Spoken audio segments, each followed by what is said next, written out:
Okay, we're going to talk spinal segmentation with a bit more of a focus on kind of the upper 2/3 of the spine.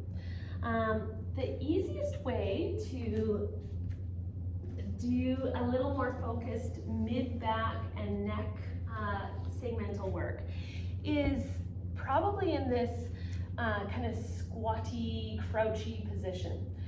If your knees are not very appreciative of this, you probably could do this seated, just kind of folded forward on a bench, or on your hands on a low table, like a coffee table maybe. Or alternatively, thinking on my feet a little bit, alternatively, you could prop, if you're okay for a little bit of kneeling but don't want your whole weight, you could build a little stool that you straddle on. So I just have this between my knees and I'm just seated and propped, so it unloads a bit of that flexion in my knees and the position for my feet and ankles. If you prop fairly high, you might need props underneath your hands as well. So you might also need some yoga blocks underneath your hands. You do want to be able to really root your hands in the ground. So we're going to come into, I don't need this, so I'm going to come into my kneeling position. So I'm going to go into my kneeling position, hips back to heels. My hands are just going to sit on either side of my knees.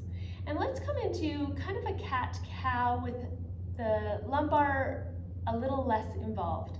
So to do this basic flexion, global flexion of our upper spine and neck, I'm going to facilitate that with a little bit of work through my trunk and my upper body. So flexion, the rounding action of the spine, is dominated actively through the front body, and extension is guided or actively achieved by activation of our back body. That was kind of overly complex in the way I described it, but what we're going to do is we're going to engage our front body to facilitate our flexion. To do that, hands are glued to my yoga mat beside my knees. I'm going to push the mat forward as if I'm trying to slide the mat away from my knees. Of course it won't go anywhere, but I'm going to exert that forward push, and as I do that, I'm going to use that to facilitate a flexion where I draw my sternum down towards my belly button, my chin towards my sternum, grabbing max spinal flexion. Then I'm going to reverse it. Okay, before I reverse it, let's take a breath. Now I'm going to reverse it. I'm going to pull the mat back to my ankles, lifting that sternum, drawing myself into extension. My chin and nose can extend as well, but keep the neck happy. So I can take my gaze as high up the ceiling as feels long and extended. So I don't want to sink into this. And in fact, this pulling really helps to prevent this kind of passive shoulder position. So this is why I like to start with this. So I'm pulling into my extension, thinking about lifting my sternum as far forward and as far up the wall as possible. And I'm pushing into flexion. Now, and I often will use lights as cues. When I push into flexion, I could think about a flashlight in the center of my sternum. I'm now trying to bring that beam of light down onto the floor and as far between my legs as possible. All right, so there's my flexion. Here's my extension. And these are kind of global patterns. I'm just trying to facilitate my spine moving into flexion and extension. Segmental control is now that wave-like movement where we're trying to initiate the movement from one specific segment of our spine and traveling up the spine almost like a wave breaking on the beach. So I usually start from my maximal flexion or extension. And then I choose, am I gonna start from my top down, my head down, or from the bottom up? In this case, because we've sat back and we've reduced how much the lumbar spine gets to participate, we're gonna think about starting this movement at the base of our rib cage, the bottom of that thoracic spine.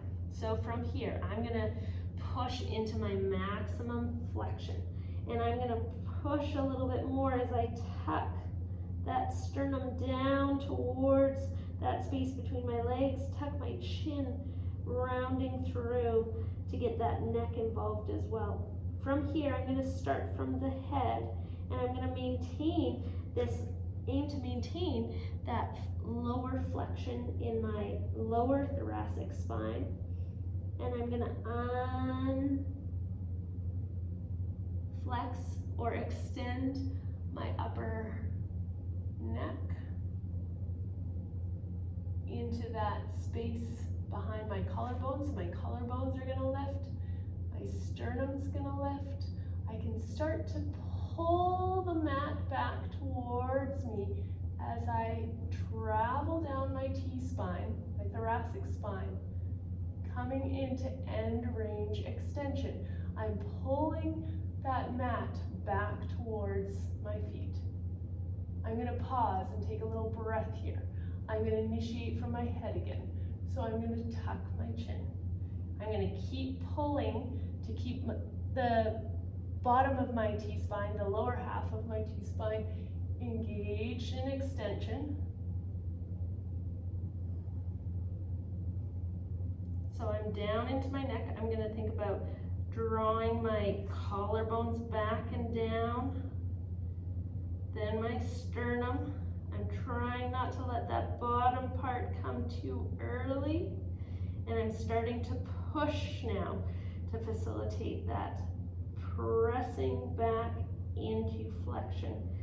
The lower segments, I'm thinking about flexing and trying to connect with the sensing of those joints. So now I'm in flexion. I did from my head down, flexion and extension. Now I'm gonna keep my chin tucked, keep those collarbones flexed down towards the floor, and I'm gonna see if I can initiate from the bottom. Coming into my scapular zone, extending, trying not to let that upper body,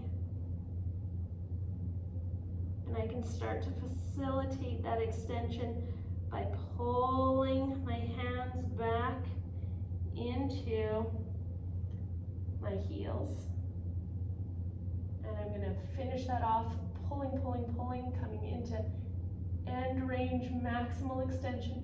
Now I'm gonna try to keep my gaze as high up on the ceiling as possible or the wall in front of you. I'm gonna see if I can initiate from the bottom. Don't let the upper start to join in. See if you can sense each little segment.